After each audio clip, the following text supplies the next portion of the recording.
పతి నమః. భారత్ మాతాకి జై. జై శ్రీరామ్. నా పేరు కంబాల శ్రీనివాసరావు. నేను పుట్టింది గోకవరం గ్రామంలో. ఈ ఊరు ఆంధ్రప్రదేశ్లోని తూర్పుగోదావరి జిల్లాలో రాజమండ్రి దగ్గర 30 కిలోమీటర్ల దూరంలో ఉంది. నేను విశ్వ హిందూ ధర్మ పరిరక్షణ నామసేన అని చెప్పి ఒక వ్యవస్థను స్థాపించి దాని అధ్యక్షుడిగా ఉన్నాను. ఇది చాలా యాక్సిడెంటల్గా జరిగింది. నాకు 2 అమ్మాయిలు.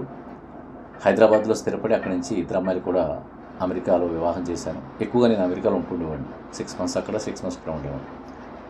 యాక్సిడెంటల్గా హిందూ ధర్మం మీద ఒక ప్రపంచం వాళ్ళు సదస్సు వాళ్ళు రిలీజ్ చేసిన ఒక స్టేట్మెంట్ చూశాను. రాబోయే కాలంలో హిందువుల యొక్క సంఖ్య మైనారిటీలుగా మారిపోతుందని చూసి ఇంకా తర్వాత నేను మీడియాలో చాలా రీసెర్చ్ చేశాను. చాలా ప్రమాదకరమైన స్థాయిలో ఉన్నారు హిందువులు. అందువల్ల గోకవరం గ్రామానికి వచ్చి తిరిగి హైదరాబాద్ నుంచి చిన్న చిన్న దారి కార్యక్రమాలు చేస్తుండేవాడిని. ప్రతి శుక్రవారం అమ్మవారి మా దేవి చౌక్ కనకదుర్గ అమ్మవారి ఆలయంలో ప్రసాదాలు పంచిపెట్టడం, ప్రతి మంగళవారం గర్భిణీ స్త్రీలకు పాలు, రొట్టెలు, పళ్ళు పంచిపెట్టడం, తర్వాత ఆలయాలకి విరాళాలు ఇవ్వడం మొదలుపెట్టాను. మా ఊర్లో సత్యనారాయణ స్వామి వారి ఆలయానికి దాదాపుగా 35 లక్షల రూపాయల దాకా గోపురాలు తీసేసి మళ్ళీ పునర్నిర్మించడం జరిగింది. మా దేవి చౌక్ అమ్మవారి దాకా దేవి చౌక్ అమ్మవారికి చుట్టూ ఆలయ ప్రాంగణంలో ఈ సలాహారం అది నిర్మించడానికి 15 లక్షల రూపాయల దాకా అయింది. మా ఊర్లో అమ్మవారికి 20 లక్షల రూపాయలు పెట్టి కిరీటం కూడా చేస్తున్నాను. అందులో 13 లక్షలు నేను ఇచ్చాను, 7 లక్షల గ్రామస్తులు ఇచ్చారు. అలాగే మా ఊరు అమ్మవారి విజయదశమికి రథం ఊరేగింపుగా వెళ్ళడానికి రథం లేదంటే దానికి 15 లక్షల రూపాయలు పెట్టి ఆల్రెడీ ఫారెస్ట్ డిపార్ట్మెంట్ సహకారంతో రథాన్ని కూడా చేయించడానికి మేము రెడీ అయ్యాము. ఆల్రెడీ వర్క్ స్టార్ట్ అయింది. రాబోయే కాలంలో మాకు అంటే మంచి ముహూర్తాలు లేవు కాబట్టి ధ్వజస్తంభం పెట్టడానికి 10 లక్షలు పెట్టి ధ్వజస్తంభం కూడా పెట్టిస్తున్నాం. అది ఈ ఫండ్స్ అని కూడా వాడికి ఆల్రెడీ కమిటీ వారికి హ్యాండ్ ఓవర్ చేయడం జరిగింది. అలాగే మాకు డ్రైవర్ కాలనీలో కనకదుర్గ అమ్మవారికి ఒక 5 లక్షలు పెట్టి సలహారం అంటే పైన బొమ్మలు అవి చేయించి అవి డిజైన్ అవి చేస్తుంటారు. అది ఒక 5 లక్షల రూపాయలు దాకా ఇచ్చాను. ఇంకో 5 లక్షలు పెట్టి పెయింటింగ్ కూడా చేయించవలసిన అవసరం ఉంది. మా ఊరు శివాలయానికి కోనేరుకు కూడా ఒక 4-5 లక్షల రూపాయల దాకా దానికి కూడా ఇవ్వడం జరుగుతుంది. అంటే 1 కోటి రూపాయలు దాదాపుగా మన గోకవరం గ్రామంలోనే ఖర్చు పెట్టాను. ఇది చూసిన తర్వాత చుట్టుపక్కల గ్రామాల వాళ్ళు కూడా మాకు కూడా ఏదైనా చేపెట్టినంటే దాదాపుగా ఇప్పటిదాకా ఒక 60 లక్షల రూపాయల దాకా నిధులు వితరణ చేయడం జరిగింది. అంటే ఇటు అల్లూరు సీతారామరాజు జిల్లాకి, కాకినాడ జిల్లాలోని, తర్వాత ఈస్ట్ గోదావరి డిస్ట్రిక్ట్ 3 జిల్లాల్లో కూడా ఎవరెక్కడి నుంచి వచ్చినా ఇస్తున్నాను. ఇప్పుడు ఈ మధ్యకాలం ఇంకా పెరిగి ఇప్పుడు దాదాపు 100 గ్రామాలు అయిపోయినాయి. ఇలా చేస్తున్నప్పుడు లాస్ట్ ఇయర్ ఏం చేసామంటే బంగారు వరలక్ష్మి కానుక అని చెప్పి ఒక ప్రోగ్రాం పెట్టాను. ఎందుకంటే నాకు చిన్నప్పటి నుంచి నేను చూస్తున్నాను. నేను మొదట్లో హైదరాబాద్ వెళ్ళినప్పుడు వరలక్ష్మి వ్రతం జరుగుతుందంటే ఒక 5,000 రూపాయలు, అప్పట్లో చాలా తక్కువలో ఉండేది. 400-500 రూపాయలు జీతాలు కూడా మాకు అలా ఉండేవి. అది కొనుక్కోవాలంటే చాలా ఇబ్బంది పడేది. అంటే మాకు ఉన్న బడ్జెట్లో అడ్జస్ట్ చేసుకుని ఒక రూపు కొనుక్కోవాలంటే కూడా అప్పుడు ఏ జీతానికి అంత ఉన్నట్టుగానే మనకు అందరికీ పరిస్థితులు ఉంటాయి. సో ఇబ్బంది పడేవాడిని.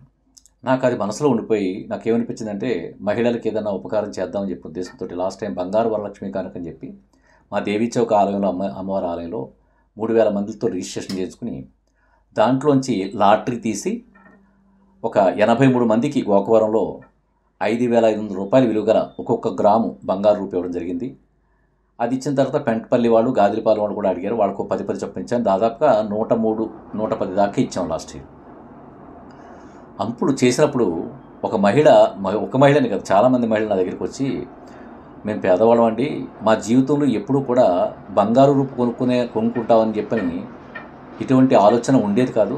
ఈరోజు మీరు ఈ కార్యక్రమం ద్వారా మాలాంటి వాళ్ళకి బంగారు రూపు అందించడం జరిగింది అని కళ్ళలో నీళ్లు పెట్టుకున్నాడు.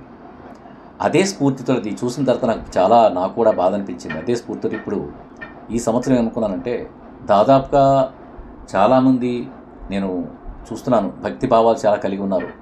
ఈ భక్తి భావాన్ని ఇంకా రెట్టింపు చేయాలనే ఉద్దేశంతో, అన్యమత ప్రచారం ఆపాలనే ఉద్దేశంతో నేను భగవంతుని ఒక్కడిగానే చూస్తాను. అన్ని మతాలని గౌరవిస్తాను.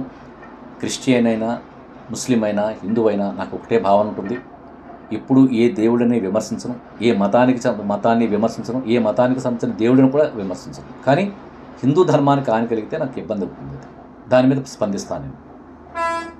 దాన్ని దృష్టిలో పెట్టుకుని మహిళలందరిలో హిందూ చైతన్యం తీసుకురావాలని చెప్పి ఈ సంవత్సరం నియోజకవర్గం అంతటా అన్ని ఉన్న మండలాల్లో కూడా దాదాపుగా 10,000 మంది మహిళా భక్తులు రిజిస్ట్రేషన్ చేసుకోవడం జరుగుతుంది. దీంట్లో 400 గ్రాములు బంగారం దాకా, అంటే 10,000 నుంచి 400 మంది మహిళలను తీసుకుని ఒక్కొక్కరికి 7,500 రూపాయల విలువ గల బంగారు రూపుని, లక్ష్మీ బంగారు రూపుని ఇవ్వడానికి నిర్ణయం జరిగి మొట్టమొదటి కార్యక్రమం రంపచోడవరంలో జరిగింది. నాకు భారతీయ జనతా పార్టీ అని నరేంద్ర మోడీ గారిని చాలా ఇష్టం. ఈ రోజున హిందూ ధర్మం నిలబడింది ఆయన వల్లే కాబట్టి, అదేవిధంగా ఇదే భావస్ఫూర్తిగా, అంటే నరేంద్ర మోడీ గారు చాలామంది భారతీయ జనతా పార్టీని హిందువుల పార్టీ అంటారు. చాలా పొరపాటు. భారతీయ జనతా పార్టీ అంటే అది క్రైస్తవులకి, ముస్లిమ్స్కి, హిందువులకు సంబంధించిన పార్టీ. అది కొంతమంది దుర్మార్గుల విషయం చెబుతున్నారు దీని మీద. దీన్ని రాబోయే కాలంలో విస్తృతంగా ప్రచారం కూడా తీసుకెళ్తాను. ఇలాంటి మంచి భావస్ఫూర్తి కొత్తపల్లి గీతా మేడం గారు కూడా చూశాను నేను. ఆవిడ నాకు ఎన్నో సహాయ సహకారాలు అందించారు. నాకుండే స్ట్రెంగ్త్ని, బలాన్ని ఆవిడ రాజకీయ పరంగా ఎన్నికల్లో కూడా కొంచెం ఉపయోగించేలాగా, ఆ ప్లాట్ఫామ్లోకి వచ్చేలాగా ఆవిడ కూడా అవకాశాన్ని కల్పించారు నాకు. దానివల్ల నేను కూడా ఆవిడని తీసుకొచ్చి రంపచోడవరం గ్రామంలో దాదాపుగా 1754 మంది రిజిస్ట్రేషన్ చేసుకుంటే, అల్లూరి సీతారామరాజు జిల్లాలో కాదు, ఓన్లీ రంపచోడవరం మండలం. ఇటు దేవిపట్నం మండలాలు మళ్ళీ ఎక్కువ చేస్తున్నాం. రంపచోడవరం మండలంలో దాదాపుగా 1754 మంది రిజిస్ట్రేషన్ చేసుకుంటే 41 మందికి 7,500 రూపాయల విలువ గల ఒక్కొక్క గ్రాము బంగారు వరలక్ష్మి రూపుని వాళ్ళకి డ్రాలోంచి, లాటరీలోంచి విజేతలకి అందించడం జరిగింది. మిగతా మహిళలందరికీ కూడా పసుపు కుంకుమ అందజేయడం జరిగింది. ఇదే స్ఫూర్తితోటి నేను రాబోయే కాలంలో కూడా నేను భారతీయ జనతా పార్టీలోకి వస్తున్నాను. ఎప్పుడు అవకాశం అంటే, నాకు ఈ బంగారు వరలక్ష్మి కానుక ముగించేటికి నాకు ఆగస్టు 12 తారీఖు అవుతుంది. తర్వాత నాకు బంగారు కిరీటం, అమ్మవారి కిరీటానికి సంబంధించిన కార్యక్రమాలు ఉన్నాయి. నేను అమెరికా కూడా వెళ్ళడం జరుగుతుంది. అందువల్ల బీజేపీలో జాయిన్ అవ్వడం అనే కార్యక్రమాన్ని అక్టోబర్కి పోస్ట్పోన్ చేయడం జరిగింది. అది కూడా భారీ ఎత్తున ఒక చారిత్రాత్మకంగా జాయిన్ అవుదాని ఉద్దేశంతో ఉంది. ఎంతమందితో రిజిస్ట్రేషన్ చేయగలగా అంతమందితో రిజిస్ట్రేషన్ చేసేలాగా నిర్ణయం తీసుకున్నాను. ఈ విధంగా హిందువుల్లో ఒక చైతన్యం తీసుకురావడానికి, హిందూ ధర్మాన్ని కాపాడడం కోసం నా వంతు కార్యక్రమాన్ని నేను చేస్తూ, భగవంతుడు నాకు ఇచ్చిన దాంట్లో ఎంత చేయగలిగితే అంత చేయడానికి సంసిద్ధమై ఎన్నో కార్యక్రమాలు చేయడం జరుగుతుంది. ఇది ఒకటే కాకుండా భర్త చనిపోయిన వితంతులకి ప్రతి నెల ఒక రైస్ బ్యాగ్ ఇవ్వడం, యాక్సిడెంట్లో కాళ్ళు దెబ్బతిన్న వాళ్ళకి మొన్న కొత్తపల్లి గ్రామంలో, మా పక్కన కొత్తపల్లి గ్రామంలో ఒక అతనికి తండ్రికి కొడుకి కూడా కాళ్ళు యాక్సిడెంట్లో ఇబ్బంది కలిగింది. వాళ్ళని 25,000 ఇచ్చి హైదరాబాద్ పంపిస్తే వాళ్ళకి 6 లక్షల రూపాయలు అవుతుందని చెప్పారు. నేను ధన్వంతరి అని చెప్పిన ఒక కార్యక్రమం పెడుతున్నాను. ఆ కార్యక్రమంలో ఫండ్స్ని సమీకరణ చేసుకుని వాళ్ళకి అందజేయడం జరుగుతుంది. అలాగే అఖండ దీపం అనే కార్యక్రమం పెట్టి మన నియోజకవర్గం అంతా కూడా ధూపదీప నైవేద్యాలు లేకుండా ఆలయాలు కొన్ని ఉన్నాయి. అలా జరగడం చాలా తప్పదు, చాలా అరిష్టం అది. అందువల్ల అటువంటి ఆలయాలకు కూడా మేము ఎక్కడన్నా ఎవరైనా వచ్చి మాకు అడిగితే వాళ్ళకి కావాల్సిన నూనె కానీ, తర్వాత అగరబత్తులు, తర్వాత దానికి కావాల్సిన నైవేద్యానికి బెల్లం కానీ, అగ్గిపెట్టె దగ్గర మొదలుకొని పసుపు కుంకుమ కానీ ఏది కావాలంటే వాళ్ళందరూ కూడా పూజా ద్రవ్యాలు అందించడం జరుగుతుంది. మా గుడికి ఏ రకమైన ఆదరణ లేదంటే వాళ్ళకి ఆ విధంగా సమీకరణ చేస్తున్నది. అలాగే నేను సంగీతానికి సంబంధించి మా ఊరి గ్రామంలో ప్రియ స్పందన కళాభారతి అనే పేరు మీదట సంగీతంలో వాళ్ళకందరికీ కూడా నేర్పించడం జరుగుతుంది. వాళ్ళకి 350 మంది పిల్లలు సంగీతం కూచిపూడి నేర్చుకున్నారు. ఇప్పుడు మా సంస్థలో 100 మంది పిల్లలు కూచిపూడి 350 మంది నేర్చుకున్నారు, 100 మంది సంగీతం నేర్చుకున్నారు. దీనికి ఎందుకు వచ్చిందంటే, నేను కూడా కూచిపూడి డాన్స్ నేర్చుకున్నాను. అప్పుడు నాకు చాలా కష్టంగా ఉండేది డబ్బులు కట్టాలి. ఇప్పుడు కూడా చాలా కష్టమే. రాజమండ్రి వెళ్తే 1000 రూపాయలు ఫీజు తీసుకుంటారు. చాలా వ్యయ ప్రయాసాలతో కూడిన భారం ఇదంతా కూడా పిల్లలకి, తల్లిదండ్రులకు కూడా. అదే మన ఊర్లో కేవలం నేను 200 రూపాయలు ఫీజు పెట్టాను. రాజమండ్రిలో అయితే ఒక్కరోజే నేర్పుతారు, ఇక్కడ వారానికి 2 రోజులు నేర్పుతున్నారు. ఈ కార్యక్రమాన్ని జగ్గంపేట, రంపచోడవరం, అలాగే రాజానగరం, కోరుకొండలో కూడా విస్తరించడానికి నేను ఏర్పాట్లు చేసుకుంటున్నాను. సో ఇంత పెద్ద ఎత్తున ఈ కార్యక్రమం కూడా చేయడానికి, అంటే ఈ ప్రాంగణం నాకు ఏదైతే ఈ 10 ఎకరాల ప్రాంగణం ఉందో ఇది మొదట్లో రియల్ ఎస్టేట్లో అమ్మేద్దారనుకున్నాను. బట్ ప్రజల నుంచి వచ్చిన స్పందన చూసిన తర్వాత ఇక్కడే కళాత్మకంగా అన్ని రకాల భవనాలు నిర్మించి చిన్నపిల్లల దగ్గర నుంచి వయోవృద్ధుల వరకు కూడా అన్ని తరగతుల వరకు ఉపయోగపడే అన్ని సేవా కార్యక్రమాలు కూడా రూపొందించి, ఇప్పుడు మహిళలు ఉన్నారు, సార్ మేము 100 మంది మహిళలు ఉన్నాం, మాకు ఏదైనా లోన్ ఇప్పిస్తే 10 లక్షలు లోన్ ఇప్పిస్తే మేము ఏదైనా కార్యక్రమం చేసుకుంటామని చెప్పానంటే అలాంటి వాళ్ళకు కూడా సహకారం అందించడానికి కూడా నేను ప్రయత్నం చేయదలుచుకున్నాను. భవిష్యత్తులో మహిళల్లోని, పిల్లల్లోని, వృద్ధుల్లోని అందరిలో కూడా చైతన్యం తీసుకురావాలి. రేపు పొద్దున రాబోయే కాలంలో కూడా విద్యా వ్యవస్థ మీద కూడా నేను కాన్సన్ట్రేట్ చేసే అవకాశం కూడా ఉంది నాకు అది. సో ఈ కంబాల శ్రీనివాసరావు అనేది, ఈ విశ్వ హిందూ ధర్మ పరిరక్షణ రామసేన అనేది విస్తృతంగా ప్రజల్లోకి వెళ్ళడానికి నేను అన్ని విధాలా సేవ చేస్తూ, అలాగే సిఎండి కేఎస్పీ విఫిన్స్ అనేది నా వ్యాపార సంస్థ, దాన్ని కూడా విస్తృతంగా ముందుకు తీసుకెళ్తున్నాను.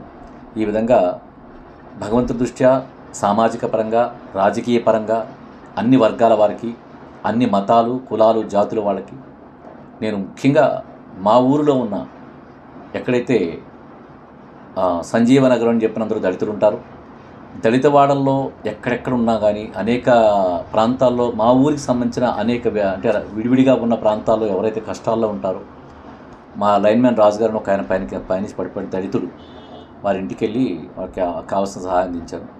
అలాగే ఒక ఆవిడ తాటేకు పాకలో ఉంటూ ఇల్లంతా కూలిపోయి ఉంటే ఆ అమ్మాయిని మొత్తం తాటేకు పాకంతా తీపిచ్చి ఇప్పుడు షెడ్ వేయిస్తున్నది. అది కూడా దళితవాడలు ఎక్కడుంటే అక్కడికి వెళ్ళి వాళ్ళ కోసం అన్ని రకాలు చేస్తాను. అలాగే ముస్లిమ్స్లో జమీర్ అని నాకు ఒక కుర్రాడు తెలుసు. ఆ అబ్బాయి కూడా వినాయకుడికి సంబంధించిన కార్యక్రమాలు చేస్తుంటాడు. నన్ను అప్రోచ్ అయితే ఆ అబ్బాయికి కావాల్సిన సహాయ సహకారం అందజేస్తానని చెప్పాను.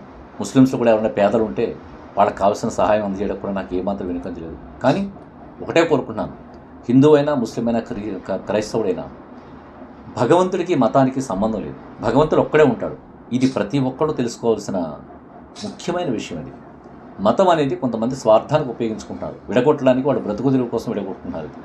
కానీ భగవంతుడు ఒక్కడే ఉంటారు. మనందరూ ఫస్ట్ మానవత్వం తర్వాతే మన మతం వస్తుంది. భగవంతుడు ముందు ఉంటాడు, మానవత్వం, అలాగే లాస్ట్లో మతం వస్తుంది. మతం అనేది మన జీవన విధానం, అది మన ఆచార వ్యవహారాలకు సంబంధించిన విషయం. అది అంతేకాని మతాన్ని తీసుకెళ్ళి భగవంతుడిగా మార్చకూడదు, చాలా తప్పది. దుర్మార్గులు కొంతమంది రాజకీయ నాయకులు ఉంటారు, మతం పేరిట భగవంతుడి పేరు పెట్టుకుని దోచుకుని వర్గాన్ని క్రియేట్ చేసుకుంటున్నారు. నిజానికి యేసుప్రభు దుర్మార్గాలు చేస్తాను, లంచగొండితనం తింటాను, ఇసుక తినేస్తాను, మట్టి తినేస్తాను, మైనింగ్లు తినేస్తాను అని చెప్పినట్టు యేసుప్రభు సంతోషపడతాడా? మీరందరూ ఒకసారి ఆలోచించండి. తప్పు కదా అది, చాలా తప్పది. భగవంతుడు ఎప్పుడూ ప్రోత్సహించడు. ఆ దేవుడి పేరు చెప్పుకుని ఎంతోమంది ఎన్నో రకాల దురాగతులు చేస్తున్నారు. అలాగే రాముడి పేరు చెప్పుకుని చాలామంది దురాగతులు చేస్తున్నారు. ముస్లిమ్స్ కూడా అల్లా పేరు పెట్టుకుని కొంతమంది దుర్మార్గులు చేస్తున్నారు. జిహాదీ పేరిట ఎన్నో మానవీయతకి ఆటంకం కలిగించే దుర్మార్గమైన పనులు చేస్తారు. ఇవన్నీ కూడా సమాజం ఒప్పుకొని, ఒక దేశం ఒప్పుకొని దుర్మార్గపు చర్యలు ఇవి. మతం పేరిట జరిగే దుర్మార్గపు చర్యలు. దీన్ని మన రాహుల్ గాంధీ కూడా నేను ధర్నా నిర్వహించాం. ఆ కాంగ్రెస్ పార్టీ అనేది కేవలం ఒక మతానికి కొమ్ము కాస్తూ దేశ ప్రజలను విడగొట్టే దుర్మార్గమైన పార్టీ అది. కానీ భారతీయ నరేంద్ర మోడీ గారు అలా కాదు. ఆయన ప్రధానమంత్రిగా ఉంటుండగా ఏ చర్చ మీద దాడి జరగలేదు.